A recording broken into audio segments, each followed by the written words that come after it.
Carta de Tiago, capítulo 1. Tiago, servo de Deus e do Senhor Jesus Cristo, às 12 tribos que andam dispersas, saudações. Meus amados irmãos, considerai motivo de júbilo o fato de passardes por diversas provações, porquanto sabeis que a prova da vossa fé produz ainda mais perseverança, e a perseverança deve ter plena ação, a fim de que sejais aperfeiçoados e completos, sem que vos falte virtude alguma. Se algum de vós tem falta de sabedoria, roga a Deus, que a todos concede liberalmente e com grande alegria. Todavia, peça com fé, sem qualquer sombra de dúvida, pois quem crê com reservas é semelhante à onda do mar, agitada e levada pelos ventos. Não imagine tal pessoa que assim receberá alguma coisa do Senhor, pois é vacilante e inconstante em todos os seus caminhos. Contudo, o irmão de condição humilde deve gloriar-se em sua dignidade. O irmão rico deve orgulhar-se em sua pequenez, pois ele também passará como a erva do campo. Porque o sol se levanta com seu calor intenso e seca a planta. Cai então a sua flor e toda a sua beleza e glória desvanecem. Da mesma forma, o rico definhará em meio aos seus muitos compromissos. Feliz a pessoa que persevera na provação, porquanto, após ter sido aprovada, receberá o prêmio da coroa da vida que Deus prometeu aos que o amam. Entretanto, ninguém, ao ser tentado, deverá dizer: estou sendo tentado por Deus. Ora, Deus não pode ser tentado pelo mal, e a nenhuma pessoa tenta. Cada um, porém, é tentado pelo próprio mau desejo, sendo por esse iludido e arrastado. Em seguida, esse desejo, tendo concebido, faz nascer o pecado, e o pecado, após ter se consumado, gera a morte. Meus amados irmãos, não vos permitais ser enganados. Toda boa dádiva e todo dom perfeito vem do alto, descendo do Pai das luzes, em quem não há oscilação, como se vê nas nuvens inconstantes. De acordo com a sua vontade, Ele nos gerou pela palavra da verdade, a fim de sermos como os primeiros frutos de toda a sua criação. Assim, meus queridos irmãos, tende estes princípios em mente. Toda pessoa deve estar pronta para ouvir, mas tardio para falar e lento para se irar. Porque a ira do ser humano não é capaz de produzir a justiça de Deus. Portanto, livrando-vos de todo tipo de impureza moral e aparência de maldade, recebei humildemente a palavra em vós implantada, a qual é poderosa para salvar a vossa vida. Sede praticantes da palavra e não simplesmente ouvintes, iludindo a vós mesmos. Porquanto, se alguém é ouvinte da palavra e não praticante, é semelhante a um homem que contempla o próprio rosto no espelho e, depois de admirar a si mesmo, sai e logo se esquece da sua aparência. Porém, a pessoa que observa atentamente a lei perfeita, a lei da liberdade, e nela persevera, não sendo ouvinte negligente, mas praticante zeloso, será muito feliz em tudo o que empreender. Se alguém se considera religioso, mas não refreia a sua língua, engana-se a si mesmo. Sua espiritualidade não tem valor real algum. A religião que Deus, nosso Pai, aceita como sincera e imaculada é esta: cuidar dos órfãos e das viúvas em suas dificuldades e, especialmente, não se deixar corromper pelas filosofias mundanas. Capítulo 2. Caros irmãos, como crentes em nosso glorioso Senhor Jesus Cristo, não façais acepção de pessoas, tratando-as com preconceito ou parcialidade. Se, por assim dizer, entrar em vossa sinagoga algum homem com anéis de ouro nos dedos, trajando roupas caras, e ao mesmo tempo entrar uma pessoa pobre vestindo roupas velhas e sujas, e tratardes com atenção especial ao homem bem trajado e o honrardes dizendo: eis aqui um lugar digno da sua pessoa, assenta-te. Mas disserdes ao pobre: tu podes ficar ali mesmo em pé, ou assenta-te no chão próximo ao estrado onde ponho os meus pés. Não fizeste discriminação preconceituosa e vos tornastes como juízes que usam critérios perversos? Ouvi, meus amados irmãos, não escolheu Deus os que para o mundo são pobres para serem ricos em fé e herdeiros do reino que ele prometeu aos que o amam? Contudo, vós tendes menosprezado o pobre. E não são os ricos que vos oprimem, não são eles que vos arrastam para os tribunais, não são os ricos que blasfemam o bom nome que sobre vós foi invocado? Se vós, entretanto, observais a lei do reino, como está registrada na Escritura que ordena: amarás o teu próximo como a ti mesmo, então estareis agindo corretamente. Se, todavia, tratais as pessoas com parcialidade, estareis incorrendo em pecado e sereis condenados pela lei como transgressores. Porquanto, quem obedece a toda a lei, mas tropeça em uma das suas ordenanças, torna-se culpado de quebrá-la integralmente. Pois aquele que proclamou não adulterarás, também ordenou não matarás. Ora, se não adulteras, porém cometes um assassinato, te tornaste da mesma forma transgressor da lei. Falai e procedei com todos como quem haverá de ser julgado pela lei da liberdade, pois será exercido um juízo sem misericórdia sobre quem também não usou de compaixão. A graça triunfa sobre o juízo. De que adianta, meus caros irmãos, alguém proclamar sua fé se não tem obras? Caso essa fé pode salvá-lo? Se um irmão ou uma irmã estiverem necessitados de roupa e passando privação do alimento de cada dia, e qualquer dentre vós lhe disser: ide em paz, aquecei-vos e comei até satisfazer-vos, porém, sem lhe dar alguma ajuda concreta, de que adianta isso? Desse modo, em relação à fé, por si só, se não for acompanhada de obras, está morta. Entretanto, alguém poderá afirmar: tu tens fé, eu tenho as obras. Mostra-me a tua fé sem obras e eu te mostrarei a minha fé mediante as obras que eu realizo. Crês tu na existência de um só Deus?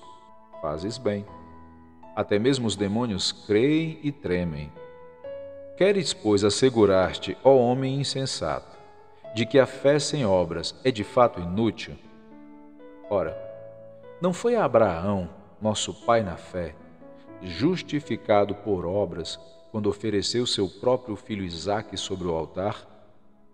Vês, dessa forma, que tanto a fé como as obras estavam agindo juntas, e a fé foi aperfeiçoada pelas obras. Cumpriu-se assim a Escritura que declara: Abraão creu em Deus e isso lhe foi creditado como justiça, e ele foi chamado amigo de Deus. Observai que uma pessoa é justificada por meio das suas ações e não simplesmente por dizer crer. Exemplo semelhante é o de Raabe, a meretriz. Não foi ela aceita por Deus pelas obras, quando acolheu os mensageiros de Israel e os conduziu à liberdade por outro caminho? Portanto, assim como o corpo sem o espírito está morto, da mesma forma a fé sem obras está morta. Capítulo 3. Caros irmãos, não vos torneis muitos de vós mestres, porquanto sabeis que nós, os que ensinamos, seremos julgados com maior rigor. Afinal, todos tropeçamos de muitas maneiras. Se alguém não peca no falar, tal pessoa é perfeita, sendo igualmente capaz de dominar o seu próprio corpo.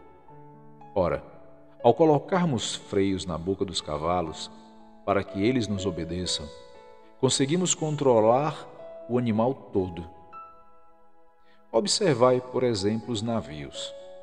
Embora sejam de grande porte e impelidos por fortes ventos, são dirigidos por um leme muito pequeno, de acordo com a vontade do piloto. Do mesmo modo, a língua é um pequeno órgão do corpo, no entanto, se vangloria de grandes realizações.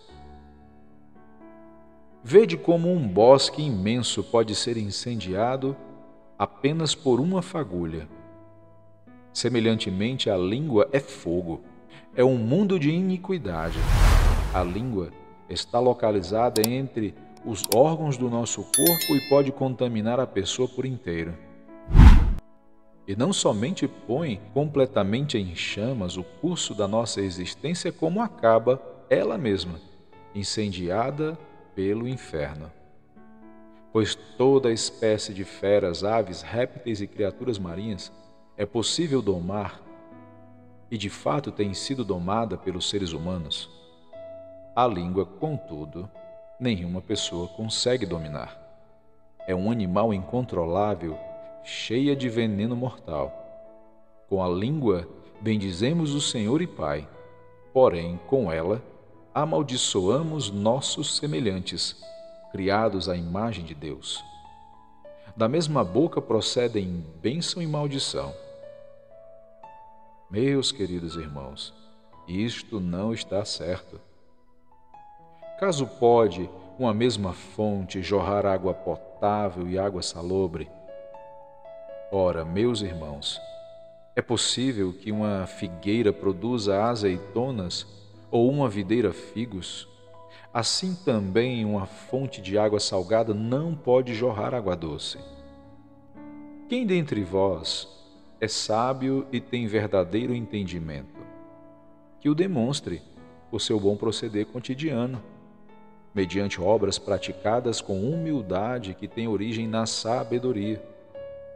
No entanto, se abrigas em vosso coração inveja, amargura, ambição egoísta, não vos orgulheis disso, nem procureis negar a verdade, porquanto esse tipo de sabedoria não vem dos céus, mas é terrena, não é celestial, mas demoníaca.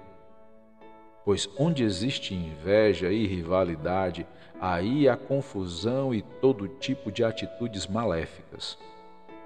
Porém, a sabedoria que vem do alto é antes de tudo pura, repleta de misericórdia e de bons frutos, imparcial e sem hipocrisia. Ora, a justiça é a colheita produzida por aqueles que semeiam a paz.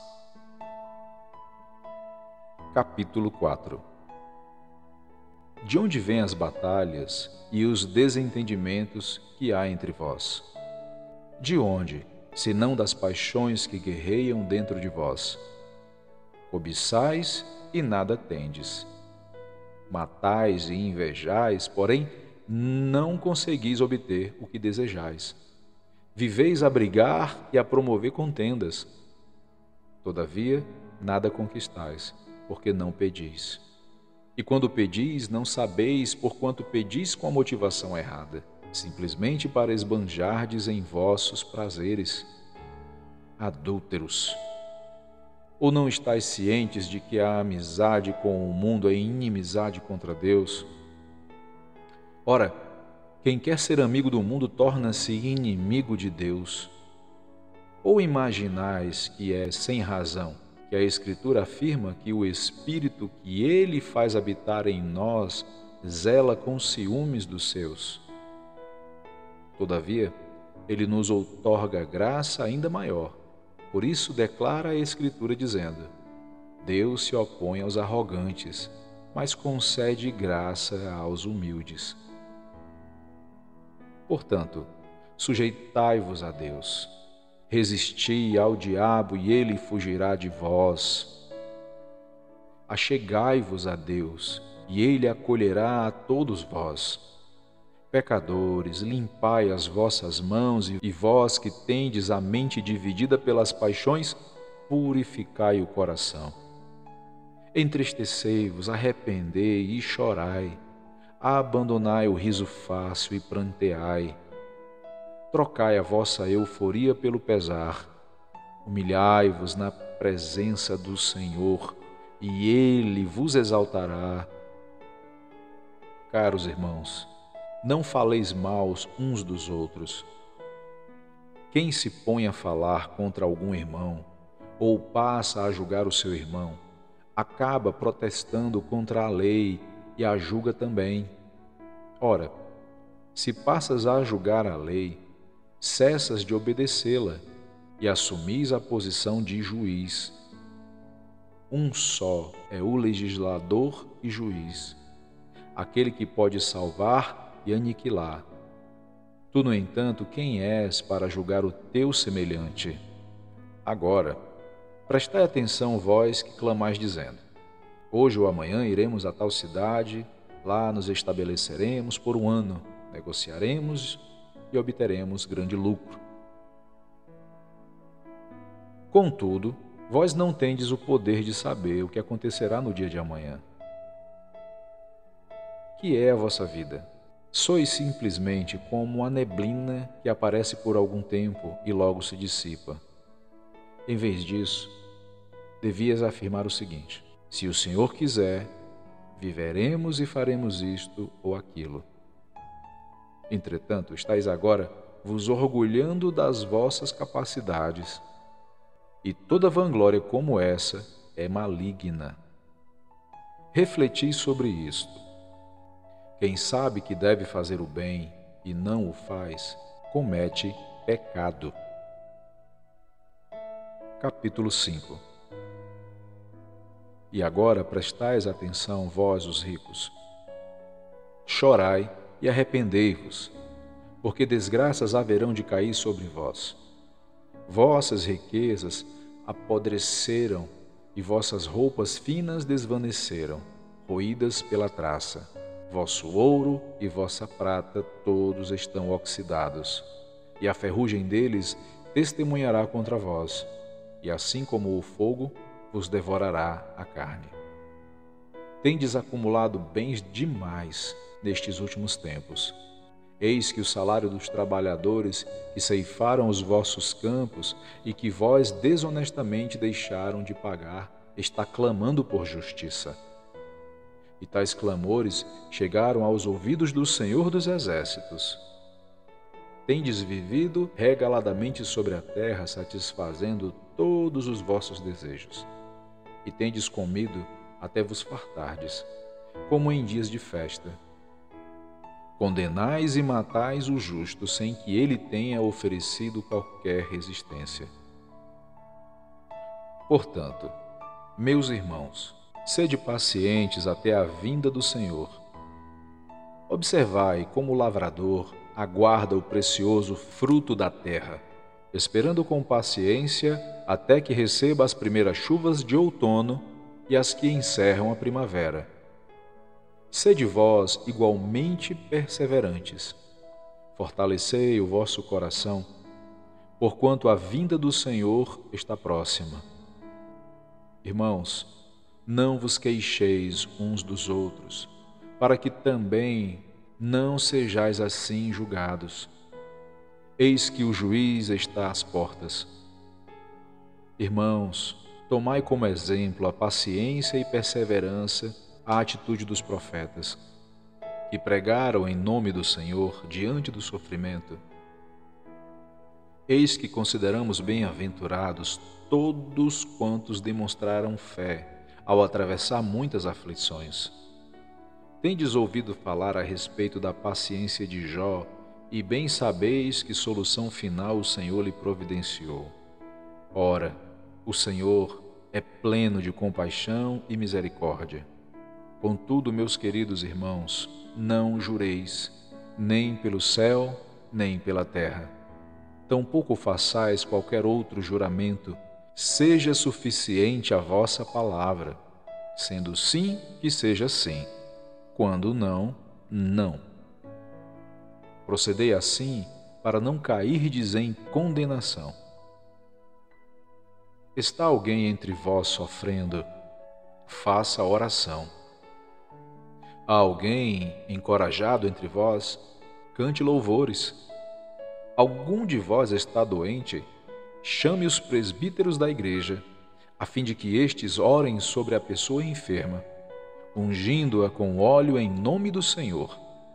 E a oração feita com fé curará o doente, e o Senhor o levantará. E se houver cometido pecados, será perdoado. Portanto, confessai vossos pecados uns aos outros e orai uns pelos outros para serdes curados. A súplica de uma pessoa justa é muito poderosa e eficaz. Elias era uma pessoa frágil como nós. Ele orou fervorosamente rogando para que não chovesse. E não choveu sobre a terra durante 3 anos e meio. Então fez outra oração, e os céus derramaram suas chuvas, e a terra produziu seus frutos. Queridos irmãos, se algum de vós se desviar da verdade, e alguém o reconduzir a ela, lembrai-vos disto. Quem ajuda um pecador a se arrepender do seu caminho mau, salvará da morte essa alma e contribuirá para o perdão de uma grande multidão de pecados.